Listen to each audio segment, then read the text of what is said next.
আসসালামু আলাইকুম ভিউয়ার্স, কেমন আছেন সবাই? আশা করি ভালো আছেন। চলে আসলাম আমি মামুন টেইলার্স অ্যান্ড ফেব্রিক্স থেকে। আপনারা দেখছেন মামুন টেইলার্স অ্যান্ড ফেব্রিক্স। তো বন্ধুরা, আজকে আমি আপনাদেরকে নেকআপ শেয়ার করে দেখাবো। তো আপুরা যারা আমার এই নেকআপটি দেখছেন তারা অবশ্যই চ্যানেলটিকে সাবস্ক্রাইব করে রাখবেন এবং বেল বাটনটি বাজিয়ে দিবেন, তাহলে নতুন নতুন ভিডিও আপনার কাছে চলে আসবে। তো বন্ধুরা, শুরু করে দিচ্ছি। তো আমি প্রথমে এটা কেটে নিচ্ছি, এটা আমি মার্ক করে নিচ্ছি। এটা আমি ওইখানে 16 ইঞ্চি মার্ক করেছি, আর এখানে মার্ক করছি 18 ইঞ্চি। তো আপনারা এভাবে করে 18 ইঞ্চি বাই 16 ইঞ্চি করে মার্ক করে নেবেন। মার্ক করে নেওয়ার পরে স্কেল দিয়ে এটাকে দাগ টেনে নেবেন। দাগ টেনে নেওয়ার পর এটাকে আপনারা কেটে নেবেন। তো চারপাশে কেটে নেওয়ার পর এরপর আমি আপনাদেরকে আরেকটি যেই আপনার উপরের যেই ফিতাটা থাকবে ওইটা আমি আপনাদেরকে কেটে দেখাবো। তো আমি পাটটা কেটে নিচ্ছি, হয়ে গেছে আমার কাটিং করা। তো এখন আমি এই পাটটা কেটেছি, এই পাটটা হলো আপনার 46 ইঞ্চি লম্বা নিয়েছি। আপনারা 40 ইঞ্চি লম্বা নিলে এনাফ। তো আমি একটু বাড়তি নিয়েছি, আর এটা নিয়েছি 5.5 ইঞ্চি। তো 40 ইঞ্চি বাই 5.5 ইঞ্চি আমি নিয়েছি। তো এইভাবে করে আপনারা এটা খুলে এক পাশ থেকে সেলাই করা শুরু করবেন। এইভাবে ধরে আপনারা এক পাশ থেকে সেলাই করা শুরু করবেন। তো বন্ধুরা, আশা করি ভিডিওটি আপনাদের খুব ভালো লাগবে। আশা করি যারা নেকআপ তৈরি করতে পারেন না বা নেকআপ সেলাই দেখতে চান, তো তাদের জন্য ভিডিওটি খুবই উপকার। তো এইভাবে করে 1/2 ইঞ্চি পরিমাণ গ্যাপ রেখে কাপড় রেখে আপনারা সেলাই করে নেবেন। তো আমি এটা উল্টে নিয়েছি। উল্টে নেওয়ার পর আমি এই পাশটা পাকা করে দিব। ভিতরের সাইডে কাপড়টা রেখে আমি এটা পাকা করে দিব। তো আপনারা এইভাবে করে পাকা করে নেবেন। তারপর আমি যেই আপনার স্কোয়ার পার্টটা কেটেছি, স্কোয়ার পার্টটা আমি এটা চারপাশে সেলাই করে নিব।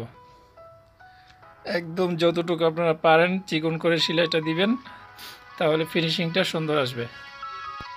তো সেলাইটা যতটুকু আপনারা চিকন করে দিতে পারেন ততই ফিনিশিংটা সুন্দর আসবে। তো এটা সেলাই করার পর আমি চারপাশে সেলাই করার পর আমি একটু আয়রন করে নিব। আয়রন দিয়ে এটা ফিনিশিং দিয়ে নিব, কারণ হলো আয়রন দিয়ে ফিনিশিং দিয়ে নিলে আমার সেলাইটা আরও সুন্দর হবে। আমি এটা স্কোয়ারটা সেলাই করার পর আমি দুটোই আয়রন দিয়ে একটু সেলাই করে নেব। যাদের আয়রন নেই বাসায় তারা অবশ্যই আয়রন না করলেও সমস্যা নেই, যদি চান তাহলে একটু আয়রন করে নিতে পারেন। তো আমার চারপাশ সেলাই করা হয়ে গেছে বন্ধুরা। এখন আমি এটা হালকা একটু আয়রন করে আমি এটা পট্টিটা লাগাবো। আপনারা অবশ্যই খেয়াল করে দেখবেন আমি পট্টিটা, উপরের পট্টিটা কীভাবে লাগাবো, এটাই হলো সবচেয়ে ইম্পর্টেন্ট একটা অপশন। তো এটা আমি সেন্টার করে নিচ্ছি, যে উপরের যে ফিতাটা আমি বানিয়েছি ওটা সেন্টার করে নিচ্ছি, এবং নিচে যে স্কোয়ারটা সেলাই করেছি সেটাও আমি যে পাশে আমার 16 ইঞ্চি আছে সেই পাশটা আমি সেন্টার করে নিয়েছি। তো এইভাবে সেন্টার মিলাবেন। মিলানোর পর এখান থেকে আপনি 4.5 ইঞ্চি করে আপনি এই পাশে মার্ক করে নেবেন। তারপর ওই পাশেও আপনি 4.5 ইঞ্চি মার্ক করে নেবেন, মানে 9 ইঞ্চি। তো আমাদের চোখের যে ওপেনিং আছে এই ওপেনিংয়ের জন্য 9 ইঞ্চি করে আমরা ওপেনিং রাখবো।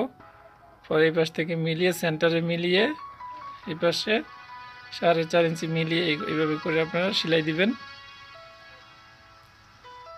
সেলাই দেওয়ার পর আপনারা যেখানে মার্ক করে রেখেছি 4.5 ইঞ্চি, এখানে যে আপনি এটা চিকেন দিয়ে বের হয়ে যাবেন।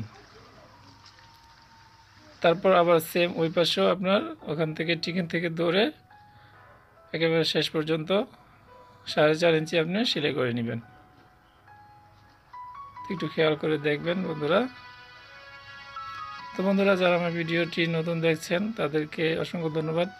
তো অবশ্যই আমার ভিডিওটি এইভাবে আমার ভিডিওগুলো দেখতে থাকবেন। আপনাদেরকে এরকম সুন্দর সুন্দর আরও ভিডিও আমি উপহার দেওয়ার চেষ্টা করব। তো ভিডিওটি কেমন লাগলো অবশ্যই আপনারা লাইক কমেন্টস করে জানাবেন, আর আমার চ্যানেলটির পাশে থাকবেন। আমি আপনাদেরকে পড়ে দেখাচ্ছি কেমন হয়েছে।